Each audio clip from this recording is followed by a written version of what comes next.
Welcome back. देखिए हम लोग यहाँ से फिर से आगे कुछ इंपॉर्टेंट क्वेश्चन देख रहे हैं। ये हम लोगों का चल रहा है मैट्राइसिस का जो सब्जेक्ट है, सो ठीक है, फ्रॉम लीनियर अलजेब्रा। तो लीनियर अलजेब्रा में मैट्राइसिस से बहुत सारा क्वेश्चन आता रहता है। ठीक है, ये क्वेश्चन टेलीग्राम पे चले थे, आप लोगों ने सोल्व किया है। आइए वन बाई वन चेक करेंगे आप लोगों ने कैसा किया। तो देखिए आइगन वेक्टर आपको फाइंड आउट करना है। ठीक है, कि आइगन वेक्टर इसमें से कौन सा एक हो सकता है। देखिए आइगन वेक्टर निकालने का एक प्रोसेस है, बट हम लोग यहाँ पे इसको लॉजिक से करेंगे। जैसे आप सबसे पहले आप देखो यहाँ पे आइगन वैल्यू आपको मिल जाता है ना। आइगन वैल्यू क्या क्या होगा यहाँ पे, तो देखिए दोनों रो का सम जो है 10 है, तो एक आइगन वैल्यू तो आपका हो गया क्या 10। और फिर आप देखिएगा तो ट्रेस जो है आपका वो 12 है, तो दूसरा आइगन वैल्यू आपका हो जाएगा 2, ताकि आपका ट्रेस भी क्या हो जाए 12 हो जाए, राइट। तो ये अब देखिए हम लोग ये जानते हैं कि ए एक्स इक्वल टू क्या होता है, लेमडा एक्स होता है। ठीक है, फॉर द आइगन वेक्टर अगर मैं ले लूँ, आइगन वेक्टर अगर मेरा एक्स है, तो आइगन वेक्टर अगर एक्स है तो X equal to lambda X होता है। ठीक है, ए आपका क्या है, ए है 4 6 2 8।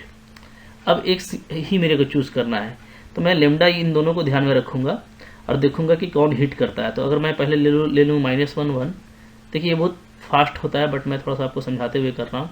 तो आप देखोगे कि आ जाएगा, क्या आएगा, देखिए पहला वाला जो आएगा वो आएगा -4 और +6, तो 2 आएगा। ठीक है, तो अब देखिए कि क्या जो है इसी x के लिए, चूंकि x क्या है मेरा, x मैंने लिया है -1 1, तो क्या -1 के लिए दोनों में से कोई भी आइगन वैल्यू लेने से आपको ऊपर में 2 आएगा।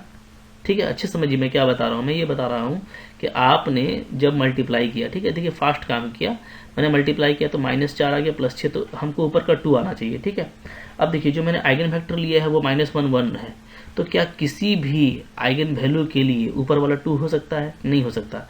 अगर मैं 10 भी लूंगा तो 10 -1 1 करूंगा, क्योंकि लेमडा एक्स इधर करना है आपको, तो ये लेमडा हो गया, ये आपका एक्स हो गया। ठीक है ना, तो ऊपर वाला आपका क्या आएगा, -10 आएगा, तो किसी के लिए भी 2 नहीं आ सकता। अगर मैं 2 भी लूंगा तो -2 आ जाएगा, 2 नहीं आएगा, तो ये तो कभी नहीं हो सकता। ठीक है, इस तरीके से देखिए बहुत फास्ट चेक होता है। अब देखिए दूसरा मैं यहाँ पे रख लेता हूँ, तो दूसरा रखूंगा तो क्या होगा, तो 4 6 2 8। ठीक है, दूसरा है आपका -3 और 1, -3 और 1। ठीक है, दूसरा चेक कर रहा हूँ मैं, तो ऊपर का एंट्री क्या आ जाएगा, -12 और +6, तो ये आपका आता है -6।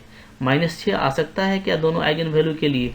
ठीक है, तो देखिए 2 से आ सकता है, 2 तिया -6। ठीक है, अगर मैं ले लूँ 2 इसी में, चूंकि मेरा यही लेमडा एक्स होगा, तो अगर मैं यहाँ पे ले लूँ 2 ले लूँ लेमडा को, ठीक है, और एक्स को ले लूँ क्या -3 1, तो ये क्या आता है, ये आता है -6 और 2। अभी नीचे वाला भी चेक कर लेते हैं, तो यहाँ देखिए -2 तिया 6 और +8, तो ये तो बिल्कुल हिट कर रहा है। ठीक है, सेम चीज़ है, यानी फॉर द आइगन वैल्यू 2 ये एक आइगन वेक्टर हो सकता है। ठीक है, तो ये ऑप्शन आपका करेक्ट है कि it is a eigen value, eigen vector. इसी तरीके से और भी आगे चेक कर लेता हूँ, जैसे मैं मान लीजिए मैं चेक करता हूँ 1 1 को। ठीक है, 1 1 को चेक करूंगा थर्ड वाले को, तो ऊपर वाला क्या आएगा, ऊपर वाला आएगा आपका 10। ठीक है, तो अगर मैं 10 ले लूँ आइगन वैल्यू को, तो लेमडा एक्स आपका, चूंकि एक्स आपका यही है, तो 10 1 या 10 आता है। ठीक है, दूसरा वाला भी आपका 10 आ रहा है।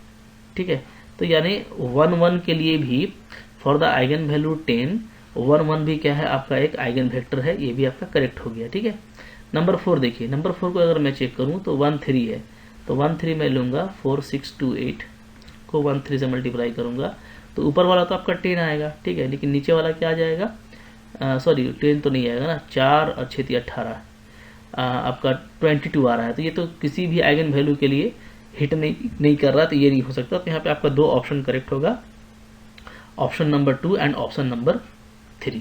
ठीक है, देखिए नेक्स्ट क्वेश्चन है हमारे पास में, बोलता है vector whose direction remains unchange even after applying linear transformation with the matrix are.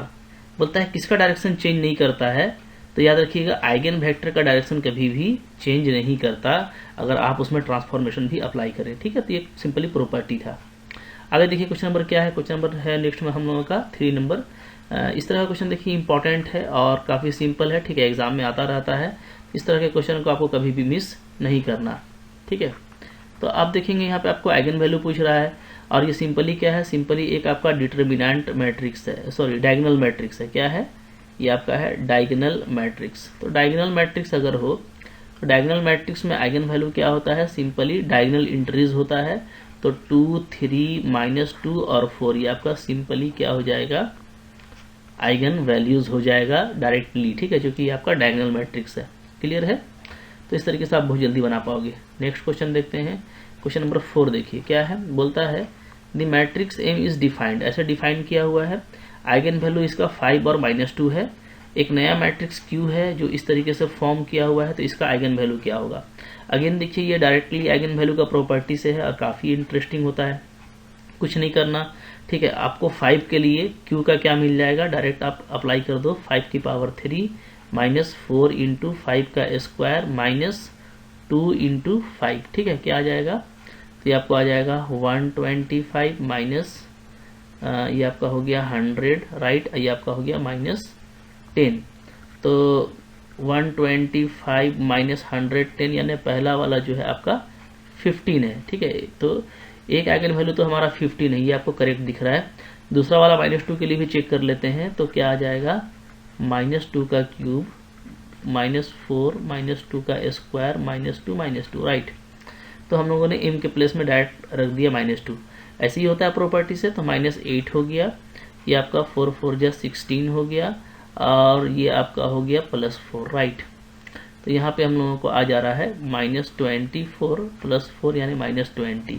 तो ये दोनों वाला ऑप्शन आपका करेक्ट है, 3 भी और 1 भी, ठीक है। तो ये खैर दूसरे कंपटीशन में आया था जहाँ मल्टीपल ऑप्शन करेक्ट है, आप अच्छे से इंश्योर हो लेना, ठीक है। ये आपका कि अगर 1 ऑप्शन है तो कहीं कहीं पे इस तरह का भी होता है कि 1 ही ऑप्शन दिया रहेगा, लेकिन अगर 2 ऑप्शन है तो दोनों को भी चेकआउट करना है, ठीक है। चलिए आगे देखते हैं, क्वेश्चन नंबर 5 देखिए क्या है यहाँ पे।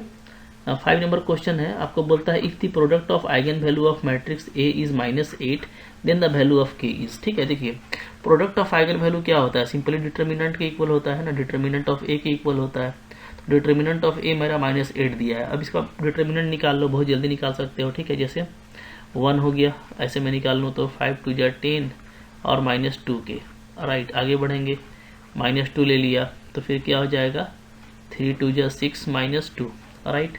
फिर मैंने -1 लिया तो क्या हो गया, 3 की -5 इक्वल टू क्या हो जाएगा आपका ये -8। अब देख लीजिए क्या आ रहा है, ये आपका हो गया 10 -2 के, ये आपका हो रहा है 4, तो 4 2 जा 8, फिर -3 के और +5, ठीक है, इक्वल टू क्या जा रहा है -8। तो यहाँ पे हम लोग देखेंगे क्या जा रहा है, 10 और 5 15 है, और आपका ये है -8 को तो चाहे तो आप कैंसिल कर दो, ठीक है। तो आपका हो जाएगा 15 - 5 के इक्वल टू 0, तो के का वैल्यू आपको 3 दिख रहा है। सो ऑप्शन नंबर 1 आपका यहाँ पे करेक्ट है, कुछ करना नहीं था, सिंपली एक सोल्यूशन करना है आपको, प्रॉपर्टीज जान लेनी है कि प्रोडक्ट ऑफ आइगन वैल्यू क्या होता है, डिटर्मिनेंट ऑफ मैट्रिक्स के इक्वल होता है, ठीक है। चलिए आगे बढ़ते हैं, क्वेश्चन नंबर देखिए यहाँ पे 6 है। 6 नंबर क्या बोलता है, trace of skew symmetric matrix क्या होता है। तो देखिए एक्चुअली क्या है कि स्क्यू सिमेट्रिक मैट्रिक्स अगर आप देखेंगे ना, जहाँ पे एंट्री R से बिलोंग करती है, तो उसके जो डायगोनल एंट्रीज हैं वो 0 होते हैं। तो अगर डायगोनल एंट्रीज 0 है तो ट्रेस क्या होता है, सम ऑफ डायगोनल एंट्री, वो भी आपका 0 होगा, ठीक है। तो सिंपली प्रॉपर्टी बेस्ड क्वेश्चन है। आगे बढ़ते हैं, क्वेश्चन नंबर देखिए यहाँ पे क्या है, 7। ये रहा आपका क्वेश्चन नंबर 7, ठीक है। थोड़ा सा मैं इसको जूम करता हूँ यहाँ पे। तो क्वेश्चन कह रहा है हमको कि आइगन वेक्टर आपको दे रखा है मैट्रिक्स का, ये मैट्रिक्स है, इसका 2 आइगन वेक्टर इस फॉर्म का है। तो आपको बोलता है कि a + b का वैल्यू क्या होगा, a + b का वैल्यू क्या होगा, ठीक है। तो इसका देखिए आइगन वेक्टर देखने के लिए हम लोग इसको ऐसे कर सकते हैं ना, ये है मैट्रिक्स, राइट। और आइगन वेक्टर अगर मैं x ले लूँ तो a - λI x = 0 होता है, ये हमारा तरीका है, ठीक है। पहले मैं इसका आइगन वैल्यू फाइंड आउट करता हूँ। उसके लिए कैरेक्टरिस्टिक इक्वेशन क्या आ जाएगा, λ² - ट्रेस 3 λ, और डिटर्मिनेंट वैल्यू क्या आ जाएगा, +2 = 0, ये आ गया। इसको अगर हम लोग फैक्टर कर दें, ऐसे भी मैं बोल सकता था डायरेक्टली कि 1 और 2 होगा, चूंकि क्या है, चूंकि ये जो है आपका अपर ट्रायंगुलर मैट्रिक्स है। तो डायरेक्ट लैम्डा फैक्टर भी आप कर सकते हो, ठीक है, दोनों तरीके से आप निकाल लेना। तो आपको ऐसे भी दिख जाएगा कि चूंकि अपर ट्रायंगुलर मैट्रिक्स है तो डायरेक्ट डायगोनल एंट्री क्या होता है, आपका आइगन वैल्यू होता है। तो जो आइगन वैल्यूज हैं वो आपको मिल जाएंगे, λ1 1 होगा, λ2 2 होगा, ठीक है। चाहे तो आप ऐसे निकाल लो या तो आप डायरेक्ट देख करके निकाल लो। अब देखिए अगर मैं 1 के लिए बात करूँ तो 1 के लिए क्या हो जाएगा, 1 के लिए हो जाएगा a minus identity x equal to 0, ठीक है। यहाँ से x मेरे को फाइंड आउट करना है, तो a माइनस आइडेंटिटी मैं करूँगा तो क्या आ जाएगा 0 2 0 1 ये आ जाएगा, ठीक है। साथ में x अगर है तो x y इक्वल टू 0। अब देखिए यहाँ पे आप देखेंगे ना तो 0 2 और 0 1 आया है, ठीक है। तो यहाँ पे जो मेरा एक डिपेंडेंट वेरिएबल है तो वो कौन सा होगा, तो आप देखेंगे कि ये ही मेरा पिवोट है अगर हम लोग देखें तो, ठीक है। पिवोट कॉलम जो है मेरा वो यही है। तो सिंपली क्या हो जाएगा, यहाँ से जो आपका ये x है ये आपका फिक्स हो जाएगा, x यहाँ पे क्या हो जाएगा फिक्स हो जाएगा। और हम लोग यहाँ से जब हम लोग इक्वेशन निकालेंगे तो क्या आ जाएगा, मेरा y आ जाएगा आपका 0, आइगन वेक्टर आ जाएगा। क्योंकि x फिक्स्ड है और y 0 है तो हम लोगों का आ जाएगा X Y is equal to, इसको हम लोग कैसे लिखेंगे, x और 0 लिखेंगे, राइट। तो ये आपका हो जाएगा, x को बाहर निकाल दूंगा तो 1 0, तो एक तो आपका आ गया है 1 और 0 आप बोलेंगे, ठीक है। इसी तरीके से अगर मैं बात करता हूँ लेमडा 2 इक्वल टू 2 के लिए, इस केस में ये a minus 2 identity into X equal to 0 होगा।